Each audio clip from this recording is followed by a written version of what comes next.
जरा सोचिए, एक ऐसा गांव जो एक रहस्यमयी साय में जी रहा हो। और ये कोई छोटा मोटा रहस्य नहीं है, बल्कि एक ऐसा राज है जो पिछले 70 सालों से जाने निगल रहा है। आज हम बात कर रहे हैं माधवपुर की, एक ऐसी जगह जहां एक खौफनाक अभिशाप आज भी जिंदा है। तो सवाल ये उठता है कि माधवपुर गांव को आखिर सताता क्या है? क्या ये सिर्फ एक पुरानी कहानी है जिसे लोग सुनाते आ रहे हैं, या फिर अंधेरे में सच में कुछ ऐसा छिपा है जो हर अमावस्या को जाग उठता है? 70 साल, 70 मतलब 2 पीढ़ियों से भी ज्यादा का वक्त। सोचकर देखिए, इतनी पीढ़ियां एक ही अभिशाप के साथ जी रही हैं। हर अमावस्या की रात बस वही एक खौफ, वही एक डर। कैसा होता होगा? और वो डर है किस चीज का? वो डर है एक जुलूस का। जी हाँ, एक भूतिया बारात। एक ऐसी बारात जो अंधेरे से निकलती है और अपने पीछे छोड़ जाती है सिर्फ मौत और एक कभी न खत्म होने वाला मातम। तो चलिए इस कहानी को थोड़ा और गहराई से समझते हैं। आखिर ये सब शुरू कहाँ से हुआ? इसकी जड़ें जुड़ी हैं एक ऐसी जगह से जो अब वीरान पड़ी है। माधवपुर के पास का वो बुधा रेलवे स्टेशन। होता ये है कि हर अमावस्या की रात ठीक रात 9 बजे उस वीरान स्टेशन से शादी के नगाड़ों की एक डरावनी आवाज गूंजने लगती है। और जैसे ही वो आवाज आती है, गांव की एक और लड़की गायब हो जाती है, हमेशा हमेशा के लिए। ये एक ऐसा सिलसिला है जो पिछले 70 सालों से एक बार भी नहीं टूटा। अब देखिए, जब इतने सालों से कोई आतंक चल रहा हो तो लोग उससे बचने के तरीके भी निकाल ही लेते हैं। गांव वालों ने भी जिंदा रहने के लिए कुछ नियम बनाए हैं।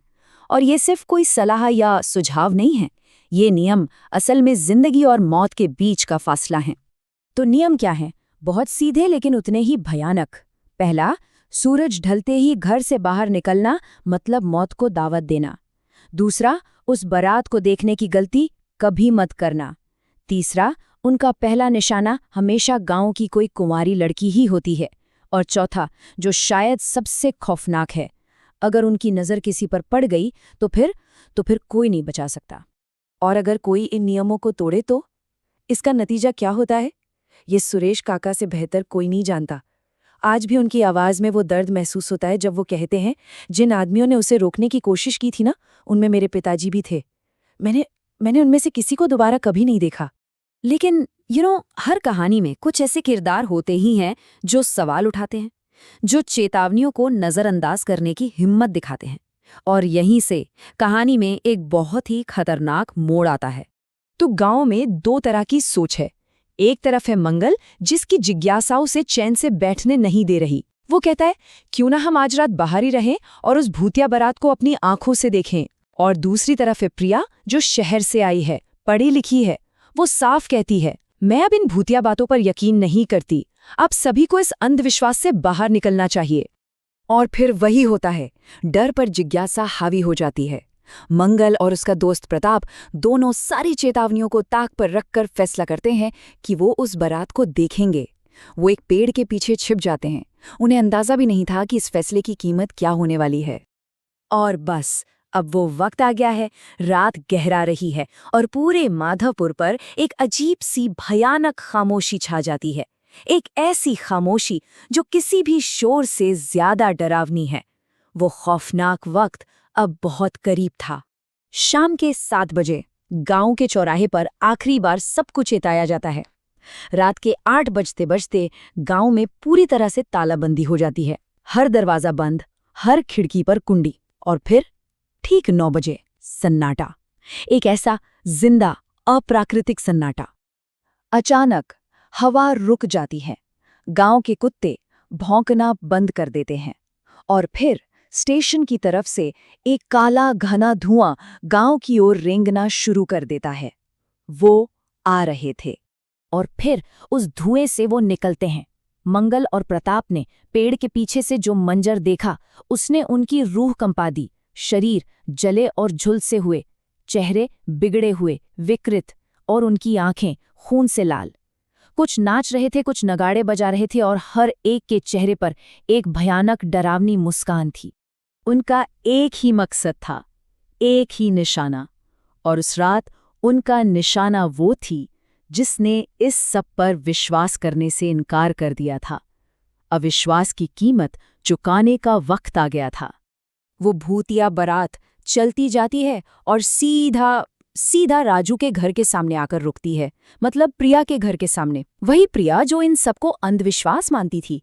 ऐसा लग रहा था मानो वो पहले से ही जानते थे कि उन्हें कहाँ आना है। घर का दरवाजा एक ही झटके में टूट कर गिर जाता है और सामने खड़ा था वो भूतिया दूल्हा। उसकी आवाज ठंडी थी, मुर्दा।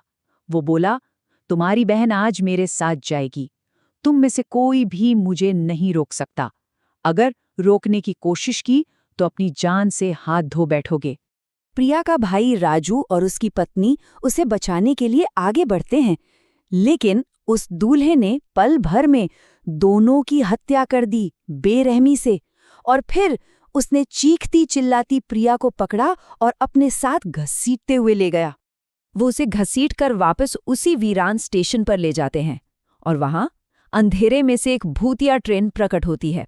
एक ट्रेन जो पहले से ही अनगिनत बेचैन आत्माओं से भरी हुई थी।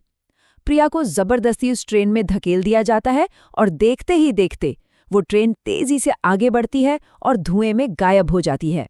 रात खत्म होती है, सुबह होती है, लेकिन ये सुबह कोई उम्मीद लेकर नहीं आती। ये सुबह सिर्फ इस बात की गवाही देती है कि वो खौफनाक अभिशाप अभी खत्म नहीं हुआ है, वो चक्र अब भी जारी है। अगली सुबह पूरा गांव मातम में डूबा हुआ था। राजू और उसकी पत्नी की लाशें घर में पड़ी थी और प्रिया हमेशा के लिए जा चुकी थी। गांव की वो भयानक किन्वंती एक बार फिर सच साबित हुई थी। और शायद सबसे डरावनी बात यह है कि ये कहानी यहीं खत्म नहीं होती। आज भी माधवपुर में हर अमावस्या की रात स्टेशन से शादी के उन्हीं नगाड़ों की आवाज आती है और गांव की एक और कुमारी लड़की हमेशा के लिए गायब हो जाती है। ये चक्र कभी नहीं रुका, ये आज भी जारी है।